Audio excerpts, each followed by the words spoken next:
Қайырлы күн балалар, бүгін мен сендерге отбасылар қосудың формуласымен есеп шығаруды көрсетемін.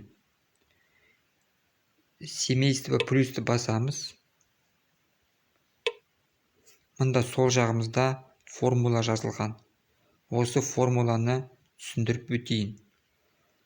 Қосу 9 тең, егер осы есепті шығарсақ 9 шығады.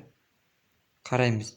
4-тен 5 алғанда минус 1, қосу 10, 9 шығады. Келесі 8-дің формуласы 3 алу 5 минус 2, 10-нан 2 алғанда 8 шығады. Қосу 7 тең, 2 алу 5 минус 3, 10-нан 3 алғанда 7 шығады.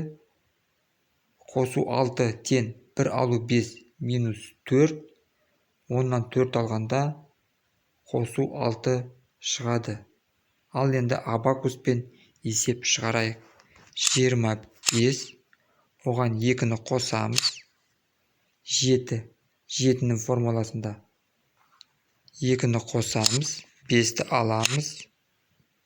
10-ды қосамыз. Келесі 20, қосу 8, 6-ны қосқанда 1-ді қосамыз, 5-ті аламыз, 10-ды қосамыз. 26, 6-ны қосқанда 1-ді қосамыз, 5-ті аламыз, 10-ды қосамыз. Қосу 2. Келесі 10, 7, 1-ді аламыз, 7-ні қосқанда 2-ні қосамыз, 5-ті аламыз, 10-ды қосамыз. Осылай есеп шығаруға болады. Назарларыңызға рахмет, сау болыңыздар.